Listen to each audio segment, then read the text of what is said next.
Both teams appear ready for the fight ahead, and we resume action here in quarter number 3. This is taken about 7 yards deep. And no run back here. This will be a touchback, and it comes out to the 25-yard line.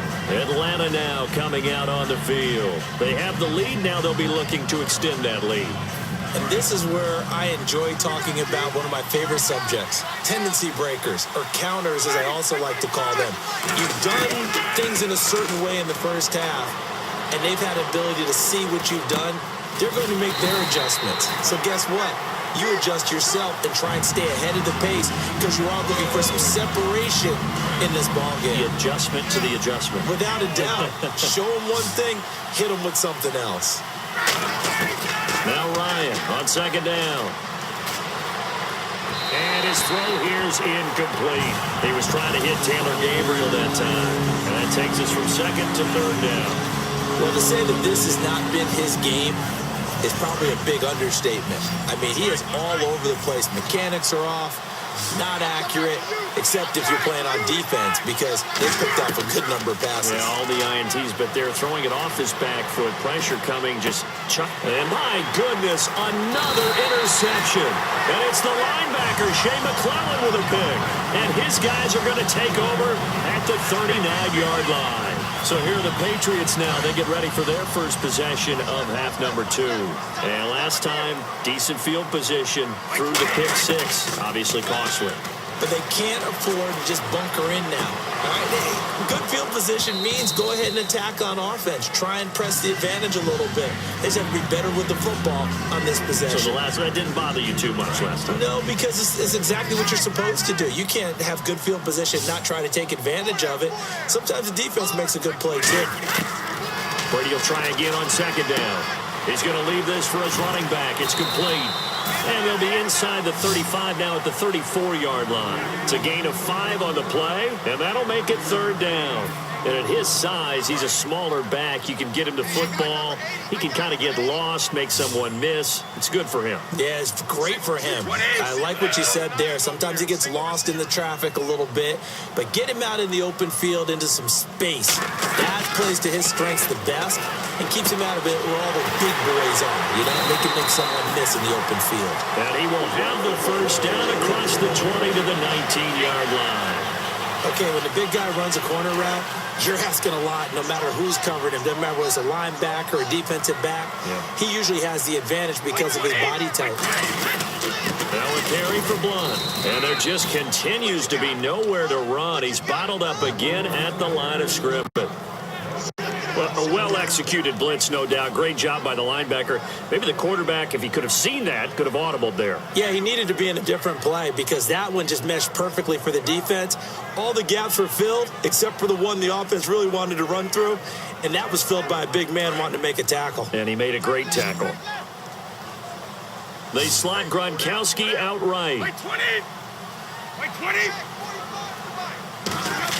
Brady to throw on second down. And Brady going to be intercepted a third time. A great read, and it's picked off.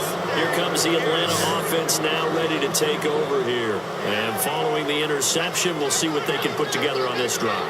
I hear my old college coach right now. He always used to tell us before every game, the team making the fewest mistakes will win. What they're hoping is that that last mistake is their only one of the game. Coaches, that's all they talk about, turnovers, right? Minimizing those and maximizing opportunities. Austin Hooper, the tight end, was the intended target. And now it's second down. And he still doesn't have a catch. We're into the second half. I think it's a little bit of a surprise to me, but that was one he should have caught. Absolutely. That was his best opportunity right there. He dropped it. Again on second and 10, it's Ryan. That's incomplete. Nearly another pick. My goodness. Well, an incomplete pass certainly doesn't look like a good play. For the guy throwing it today, as many interceptions he's thrown, he's got to feel a sigh of relief that the ball actually hit the ground and didn't go in the other direction. On third down, Ryan. And he's going to go down right near the goal line. The officials look at each other. They're going to mark him at the 1-yard line. Oh, boy, he got a favorable spot there. The guys on the sidelines were raising their hands over their head and clasping their hands to signal safety. But the official marked it just out. And from their own end zone. It's a fake. And this is incomplete. A huge gamble, and it does not pay off. And now out come the Patriots. And with 3 interceptions thrown already, we'll see. Do they rely more on the ground game here? They may have to change things offensively to try and settle things down. And he's over the line and into the end zone for a Patriot score. LeGarrette Blount taking it in from a yard out. And once again, the Patriots are back out in front. Solid job up front. Really just a solid job all the way around to get that one in. That was well executed, wasn't it? Well blocked, well run. End result, 6 points. Touchdown. So they go with a pass, and it works there on the 2-point try. Charles, just in general, what are your thoughts passing versus running on 2-point conversion? Situational? It is situational. You have to know your team. What is your strength? Because so many people think you have to throw the ball on a 2-point conversion, but the stats will tell you that running it is about as proficient. So know your team and go to your strength. Atlanta now coming out on the field. And last time out, went for it on 4th down, turned it over, gave them great field position, turned it to 6 points, so they've got to recover here, Charles. It's amazing what one decision can do in the chain of events, right? The decision. And now here's another interception. Picked off by Dante Hightower. And his guys are going to...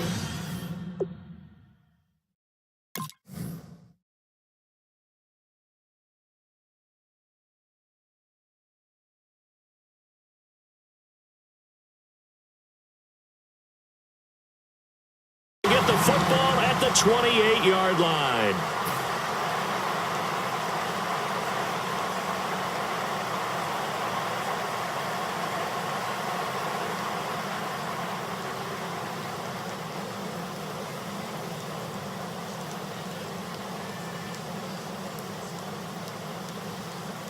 And a great spot to start this drive from here. 20. And now whistles and a flag, and I think we got a jump here. So a little jumpy there defensively. Ref caught him in the neutral zone. 5-yard penalty.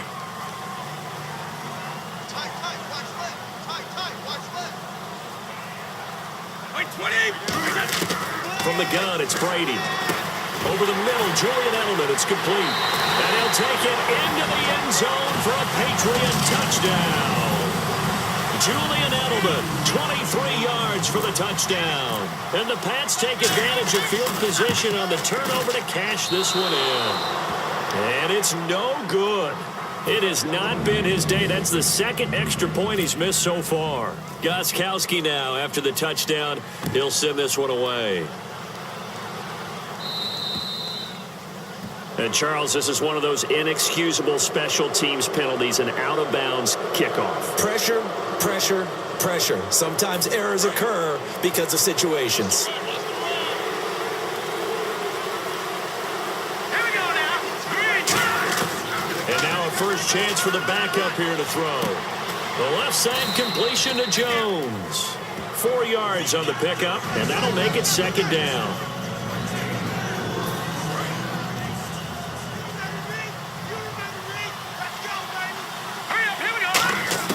Here's Schaub. Caught by Jones. 4 yards on the completion, and it sets up a 3rd down.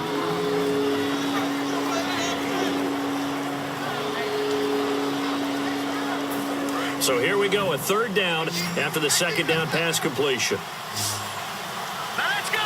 Green, 39. Green. Now Schaub. And he'll be hit from behind and taken down. He could not get away that time, and it'll be a loss of 11 on 3rd down. Here's Matt Bosher now. On, we think, to punt, though he's faked it earlier, but he was unsuccessful. And look at this, another fake. And this is incomplete. A huge gamble, and it does not pay off. Now the Patriot offense set to take over again. And they'll just simply be looking to build off the confidence of the last time out where they scored a touchdown. Then confidence is powerful, isn't it? When you've scored once, you feel like you can go back out there and get it done again. Doesn't matter what the defense throws at them. They feel like they're in a groove right now, and they want to get out there and show it. Yeah, hoping to stay in that groove here this go-around. Brandon, more and more offenses are going to the philosophy of using every inch of the field to try and spread things out. And when you're running back and catch the ball as well, that can only help your offense.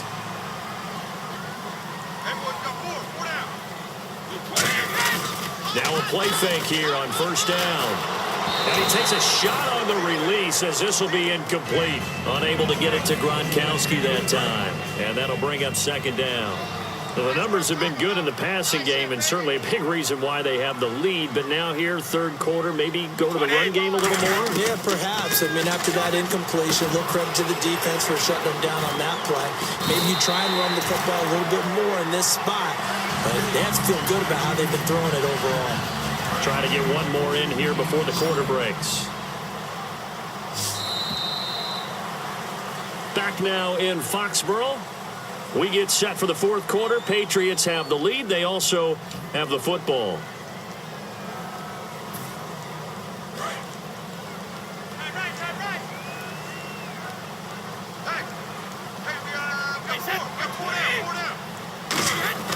Again, it's Brady. Oh, the ball comes out on the hit, but they'll say it's incomplete. He was looking for Gronk that time. That'll bring up second down. When defenses get to the quarterback that quickly, a lot of times it's called a jailbreak. It wasn't quite that fast, but fast enough that he had no time to look downfield and set himself to throw the ball. And this is caught. Touchdown, Patriots.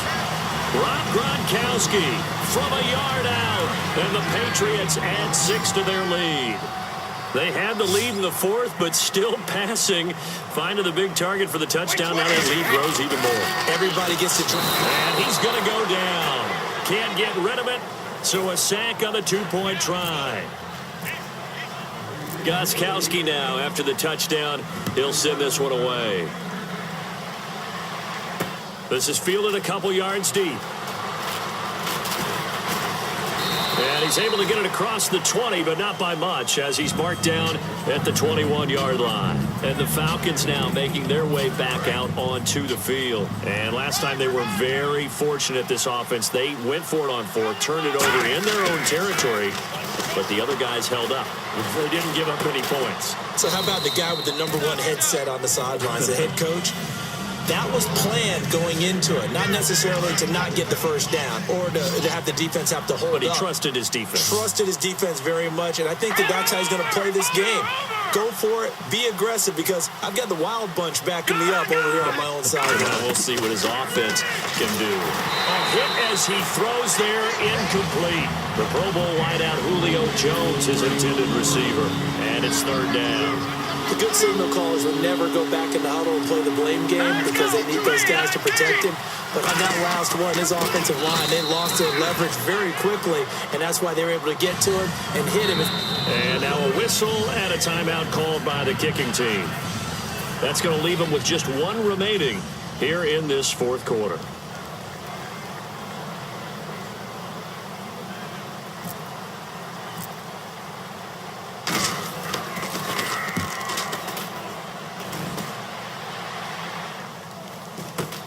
Taken from just outside the 30. They call that a punt of 30.